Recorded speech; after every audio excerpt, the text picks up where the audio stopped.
What we've learned from each other in spite of each other. This is Alger Podcast, episode number 17. You can find more information and other podcasts on my website, which is algercoaching.com. That's ALGER, algercoaching.com. Today, I have a very special guest with me in a special location. She manages her family business, Far West Forest Products. She also manages the Urban Wood Store that we're currently in, which I wish you guys could see everything. You'll have to see the behind the scenes stuff. She's an influencer in the wood industry with over 35,000 Instagram followers. Welcome, Jennifer Alger, to the podcast. Well, thank you for having me, and welcome to the Urban Wood Store. Yeah, thanks for hosting. Yeah. So this is, like I said, this is my first video podcast. We've done everything. Previously was just audio, so this is a new experience for me, but we'll see how it goes. You got more experience with this than I do. So now Jennifer and I, we've been married for a number of years. We started dating back in high school.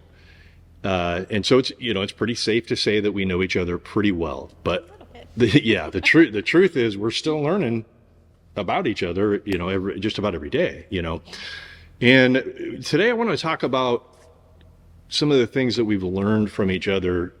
Like I said in the intro, almost in spite of each other, right?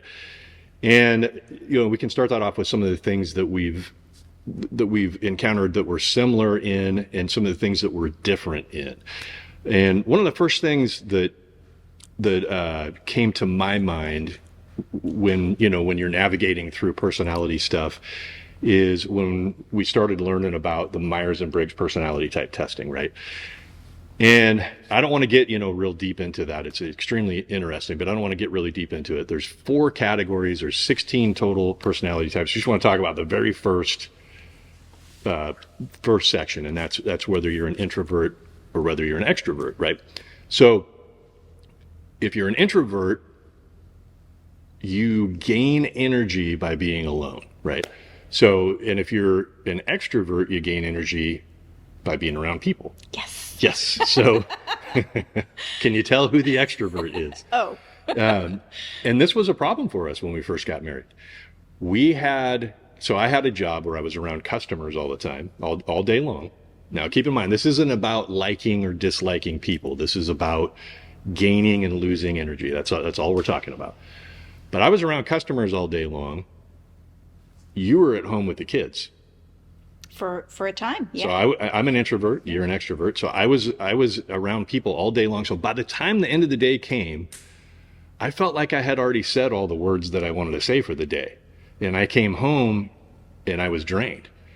And you were at home and you were drained, but you needed to fill. I needed to adult. Yeah, right. So you needed to fill your energy up with being around people. I needed to fill my energy up with being alone, and that created some conflict. Mm-hmm. You remember that? It was a while ago. Yeah, a little bit. Yeah, and I remember being really frustrated with it, and I didn't understand what it was. I didn't understand what the problem was. I just knew that there was a problem, and I remember being frustrated. And so when I learned and read about and understood the Myers-Briggs personality testing, I started laughing because it brought me right back to the issues that we had early in our marriage, right?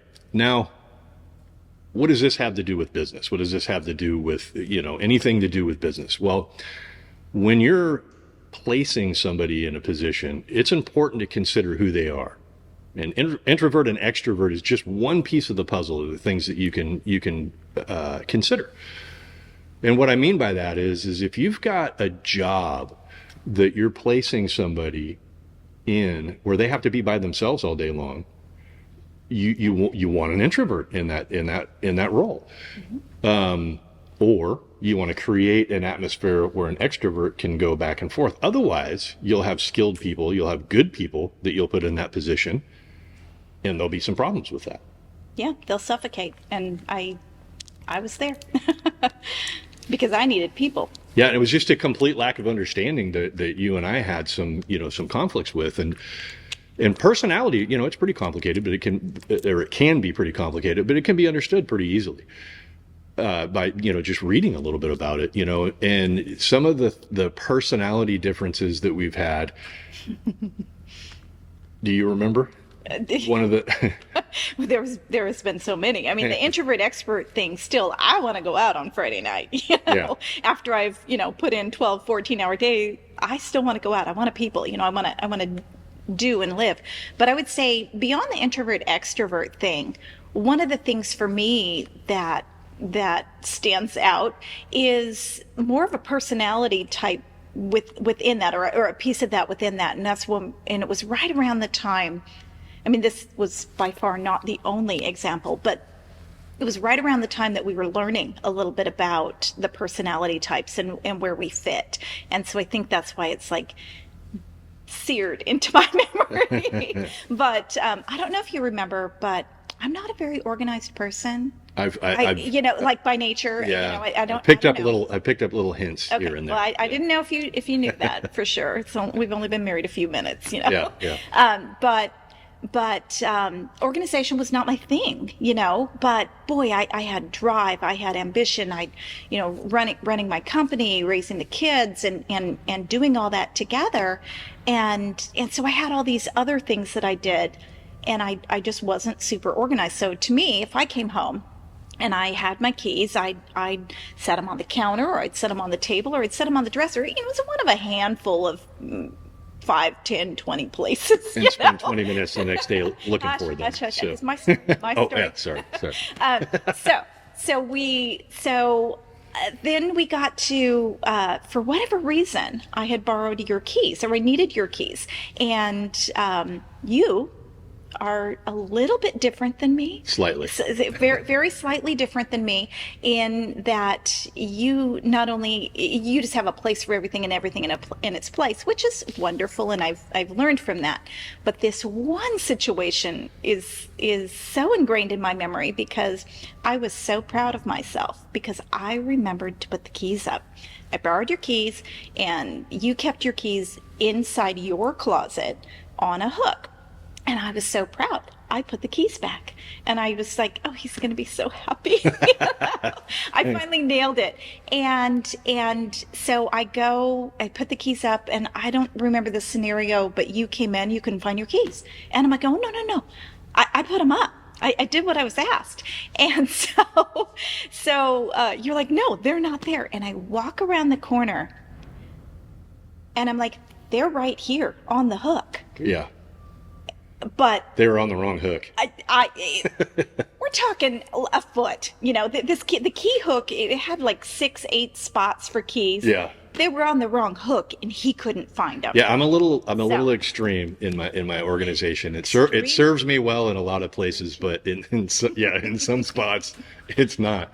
It's a good example. It's a funny example, because the reason, like, all I did was look where the keys were supposed to go, and they weren't there. So I made the assumption that you had not put them back there again. So in my I don't even think you defense, looked. I think you reached. yeah. But I have like the key that I use the most is on the left side, and the key I use the least, kind of travels down that way, and so it wasn't in the right spot. And so now, why are we so different on that? Well, it's personality stuff. Like, it starts with personality stuff. It's also values.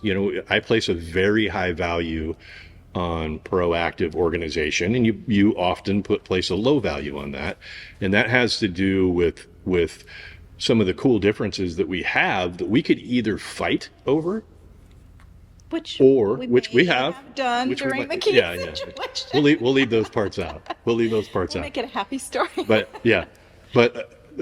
we could also figure out how to leverage each other's strengths. Yeah. Right.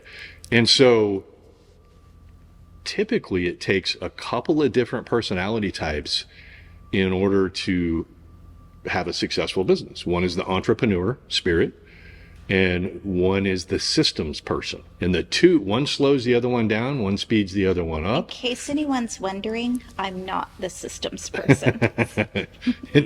Yeah, I think after the key story, nobody's concerned about that. But the cool thing is that we're both business owners now, right?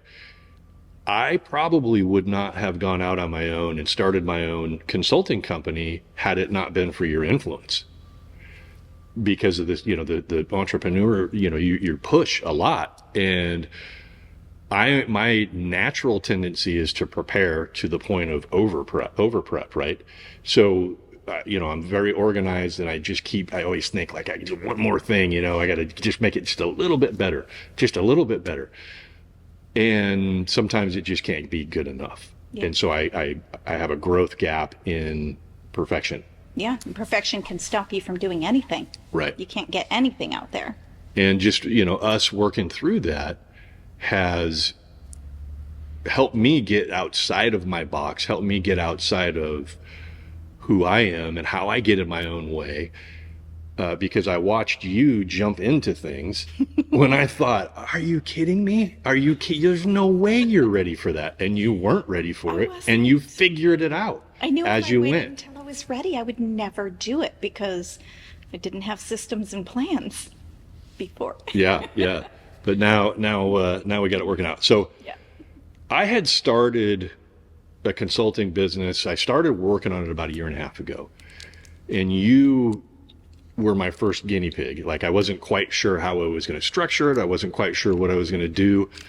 So I had come up with some ideas, and I remember talking to you and saying, hey, if we get this worked out, you might be able to introduce me to some of your connections. You remember that? Yeah, I do. Some of my colleagues, and I remember my thoughts. Yeah. I was like, are you kidding me? Like, I know you're great at what you do, but you worked in this industry. How are you going to help my people? Are you going to know what blade to use, on the sawmill for ironbark eucalyptus? Are you going to know the specific gravity of Clara walnut? We don't work in the same industry. I mean, the only connection that in my mind we had was we'd worked on, like, from your industry, you were very familiar with wood destroying organisms, which in our business, of course, that crosses over heat and sterilization and killing the bugs at the egg stage to make sure you're not, transporting whatever. But I couldn't see how your experience, because I didn't know what you did yet. Yeah. I didn't see how your experience played into what I did at all. So yeah, and so then I remember saying, well, what are the 3 biggest problems that you have? And I named them. Staffing. Yeah.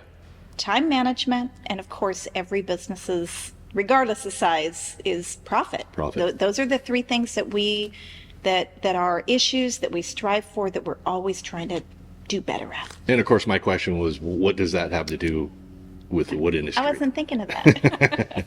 and the thing is I don't need to know the inside. If you need help with your craft, I'm not the guy.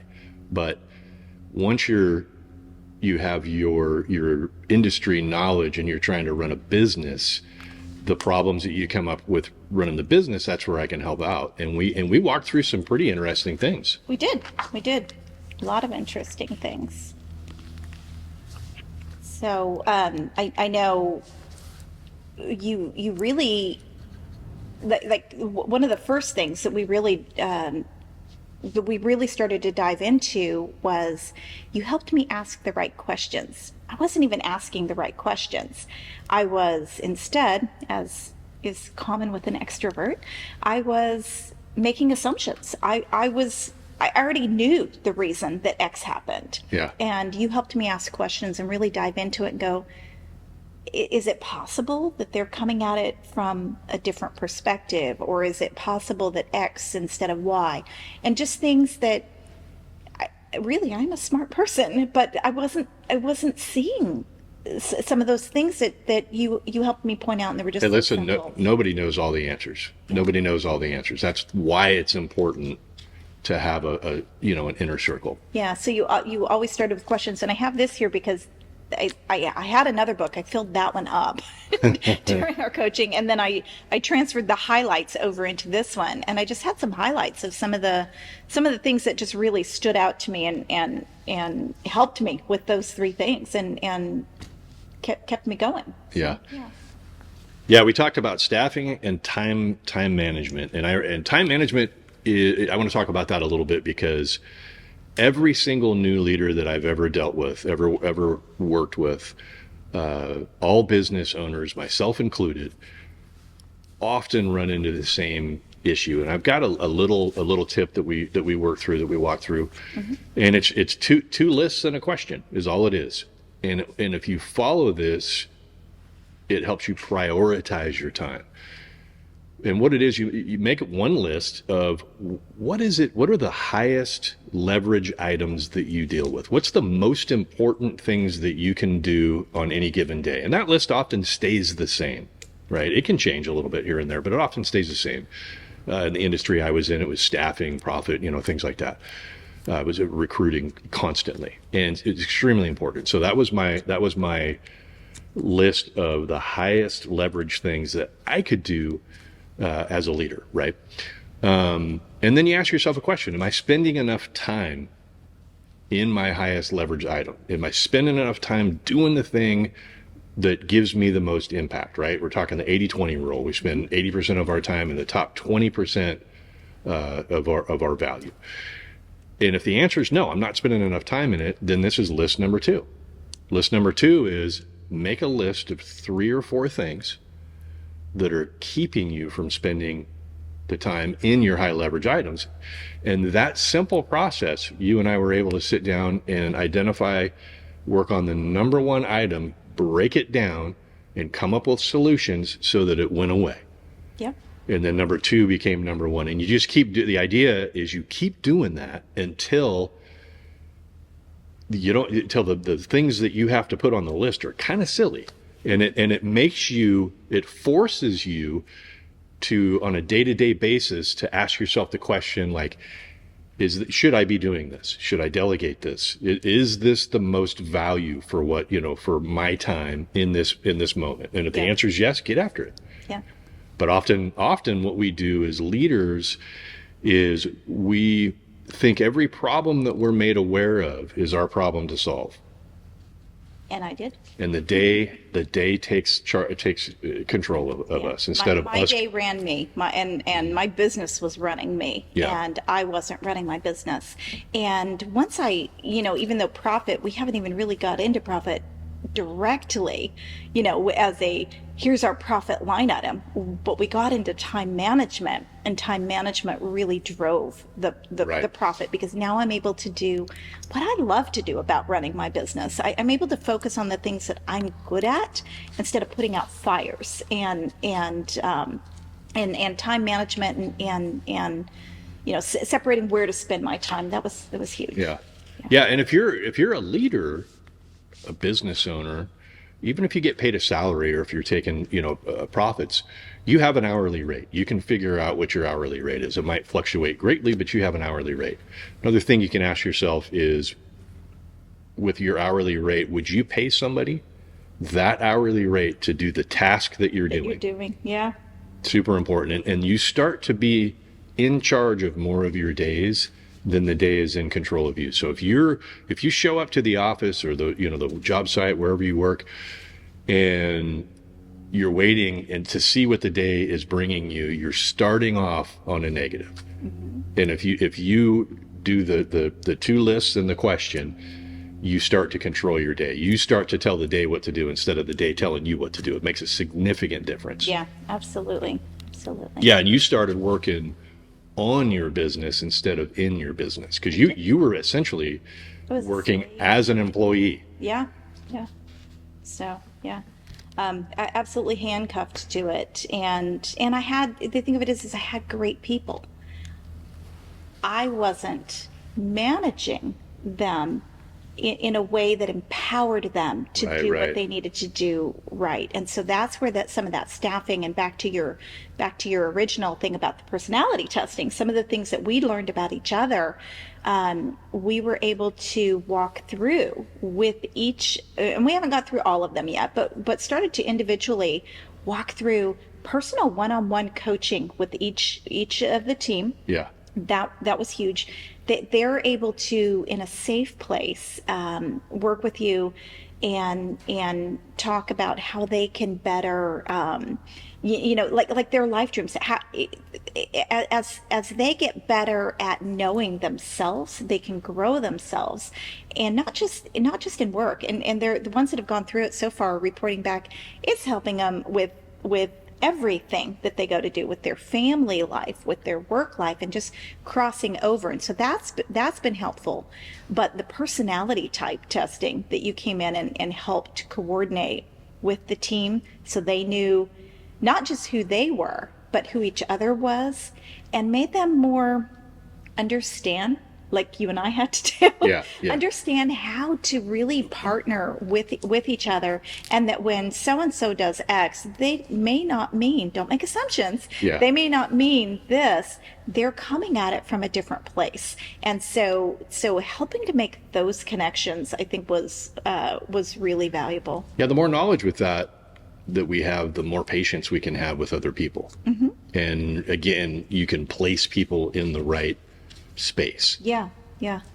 And so that was a very, very, very big deal. And then we knew that we wanted to, even though we had this great team, one of the things that you did was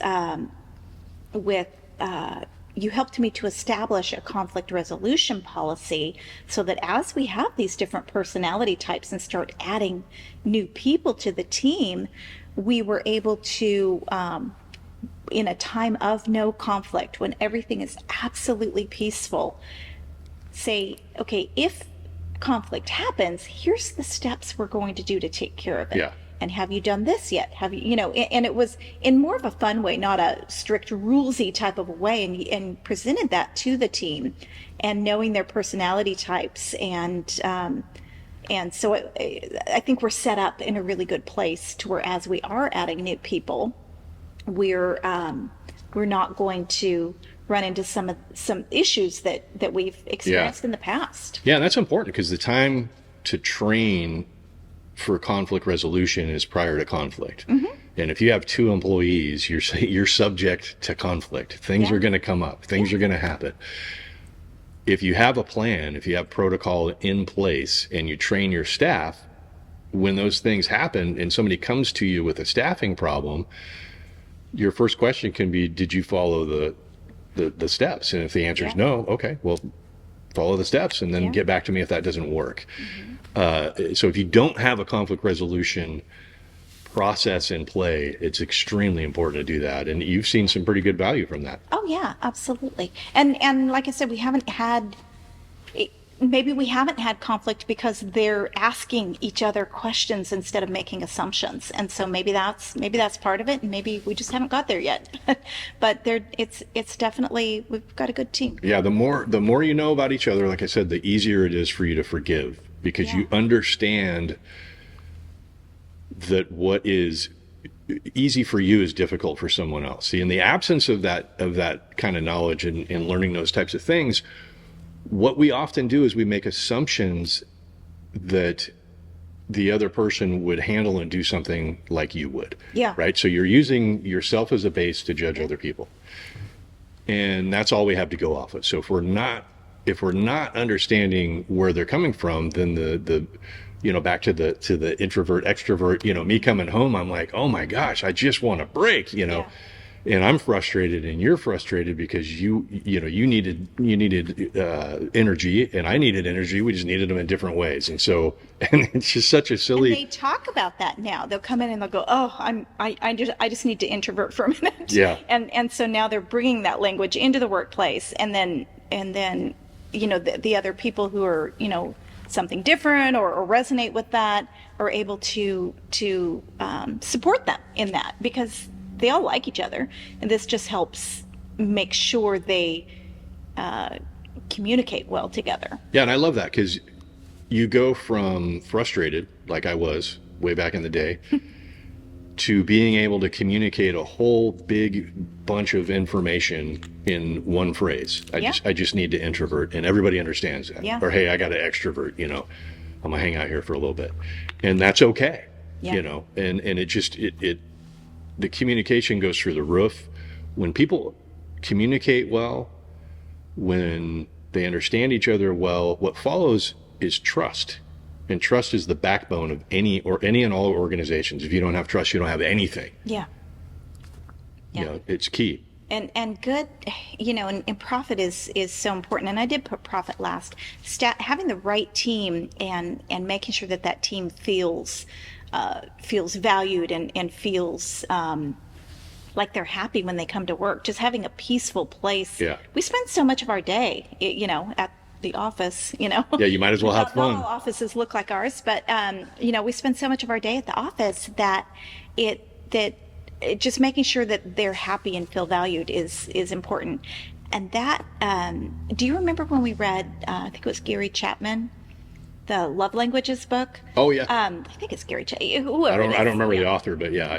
The Love Languages, and we learned, oh wait, you're doing X, but I'm not receiving it because that's not how I speak. And not that I'm bringing, that book and love languages into the workplace, but the idea of how people feel valued, like the underlying concepts that are there, are still very important. It's still applicable, and you could call them respect languages or whatever you want to do. It's still applicable, because if, like, one of the love languages is acts of servitude, so that means a way or a way that you would show respect towards somebody or care or whatever, is to do things for them. To show that they're valued. Yeah, and another one is words of encouragement. So if somebody's a words of encouragement person, they need to hear the words. Hey, good job.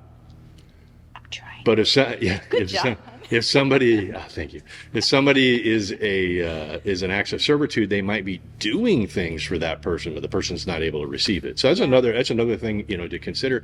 Again, the more you learn about those types of things, you can apply to the workplace and make things. But like for me, it's super important to me that I work at a place that I get along with everybody that I work with. Right now, currently, I'm self-employed and I'm the only employee, so I get along with everybody really well. But that's going to change, right? and that's new. I used to manage a big place, and I had for 22 years where I managed a lot of people, and that's the first thing for me. It's not the money. Money's important. Money's a factor. All that kind of stuff. I want to have fun. I want to laugh. I want to enjoy what I'm doing. Yeah. You can't do that when people are upset and they're mad because they don't understand things. Or you're walking on eggshells because you don't want to offend. Yeah. So right. That the staffing was more than just training the core group that I had here. Part of my staffing needs were that we were expanding. We were going to have 2 locations, and I needed more. Right. And I needed the right people, and I needed people that were going to work well with the good people I already had, and make sure they. To interrupt, having 2 locations means you're not at one location at all times. Exactly. Which is not how you had managed up to that point. That's a very different set of problems to deal with. And that's where I think my biggest takeaway since we've started the strategic actual coaching, instead of me going, hey, you work for a bigger company, how can you help me navigate this or that, but once I got to a strategic plan with it on interviewing new people, it was some of the questions you had me ask I thought were a little weird. They probably are. But nobody acted. What's really weird is I was interviewing for several new positions that we had here, and as I'm interviewing for them, I wanted to make sure that I was that it was getting the right people, and so as I'm going through some of the questions, I would go, oh, they're good. Like they can do this, they can do that, they can do all these really important, valuable things. Oh, I need, I look at their resume. I need them. Oh, if they can, run 3 sentences together, they're probably getting the job because look at this resume. And they come in and they're sounding great, and I'm liking them.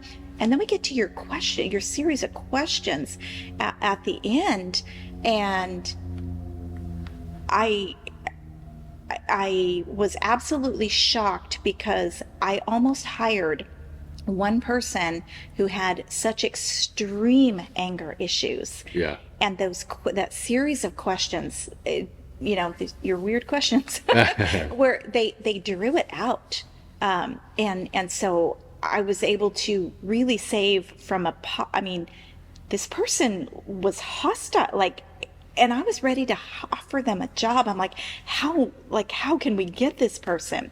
And so there was that one. And then there was another one that everything was great. It was for the same position also. Everything was great. Oh, the resume's fantastic. They're presentable. They're answering everything right. They know their stuff. They know what they're doing.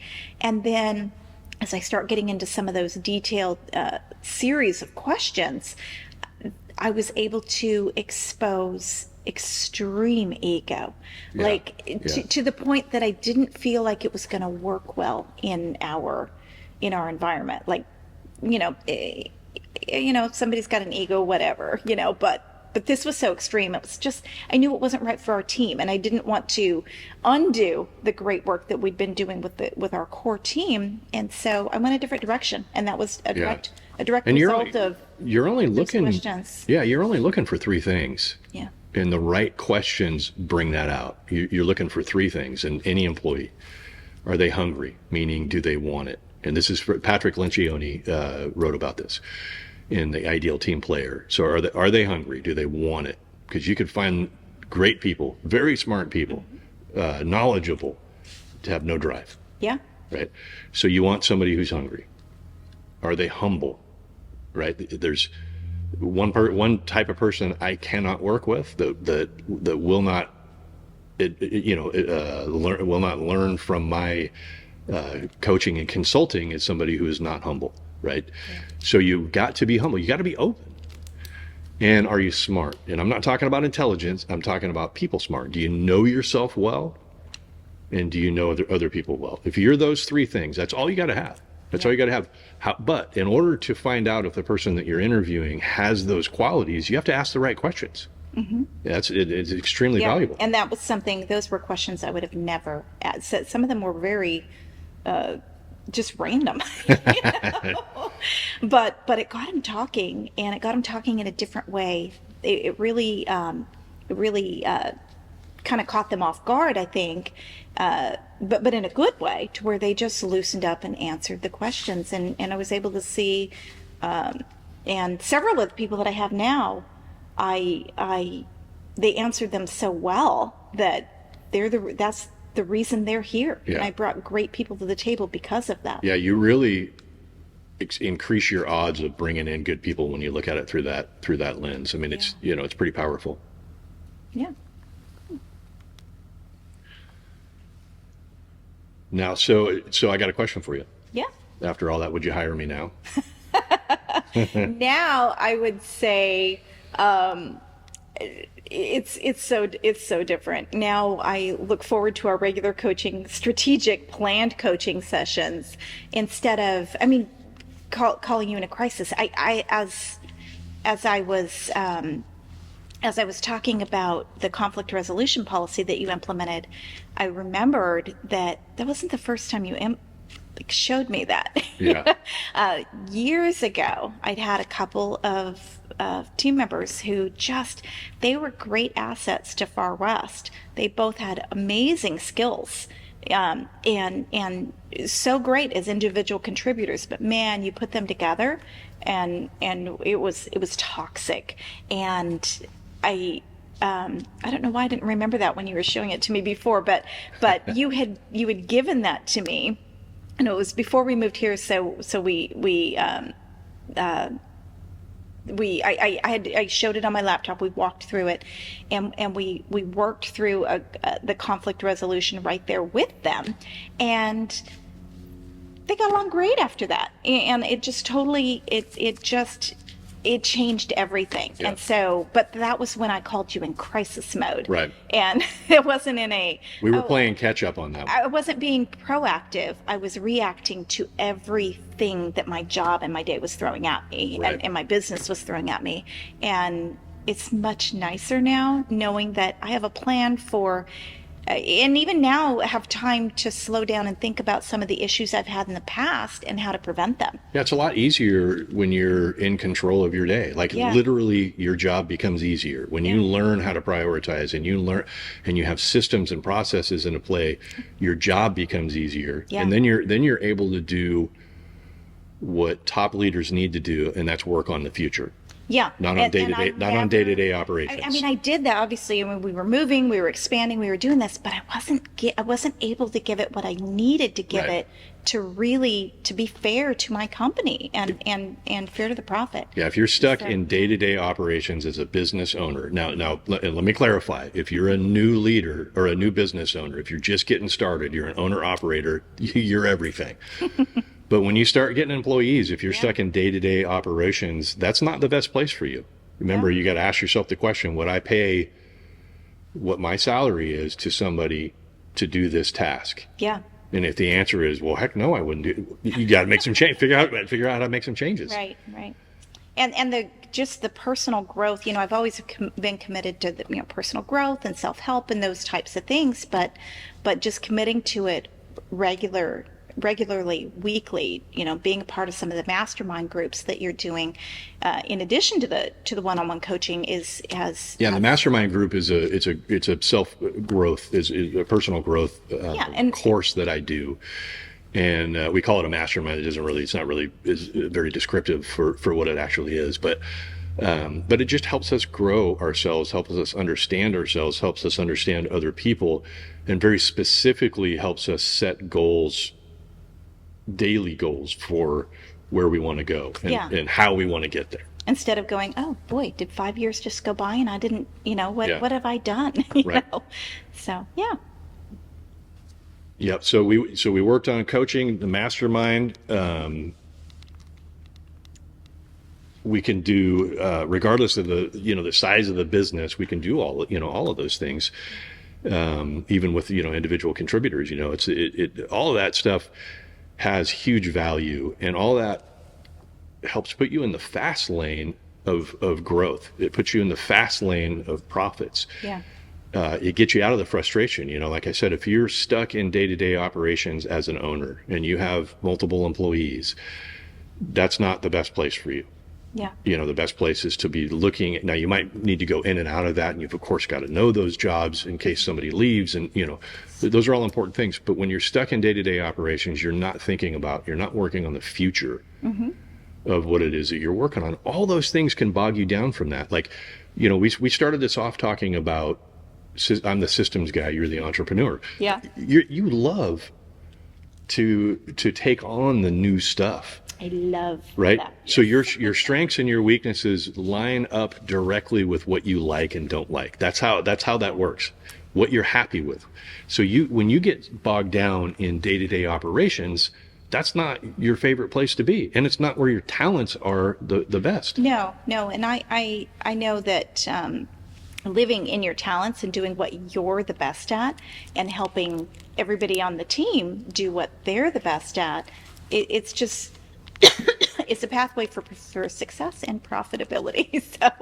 So indirectly, you're already helping with that, even though we haven't started to really target that one as a direct tackle yet. But it's happening. Yeah, when you're more efficient with your time and you're able to help with systems and processes and help the people that you work with be more efficient and be happier and all those types of things, profit just starts following. It just starts following. And there's other very specific things that can be done profit-wise, but if you're dealing with conflict all the time and people are fighting and arguing, you're losing hourly wages, you're losing production, you're losing all kinds of stuff. Those are all things that can be prevented if we walking through these types of systems. So I mean, there's just a ton of power in knowing yourself and knowing the people that you spend time with. Mm-hmm. Yeah.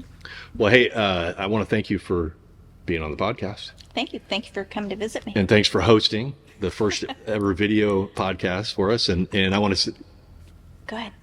No. I was just going to ask if because there's just us here, if you're going to have energy to go take me to dinner. I might. Yeah, Friday night, I'm usually ready to go to bed. He's going to make us or have be to alone. sort out. Yep. So, but anyway, I do want to say thank you for listening to Alger Podcast. Again, you can get more information on my website and see other podcasts, which is algercoaching.com. That's ALGER, algercoaching.com. And thanks again for listening and for watching.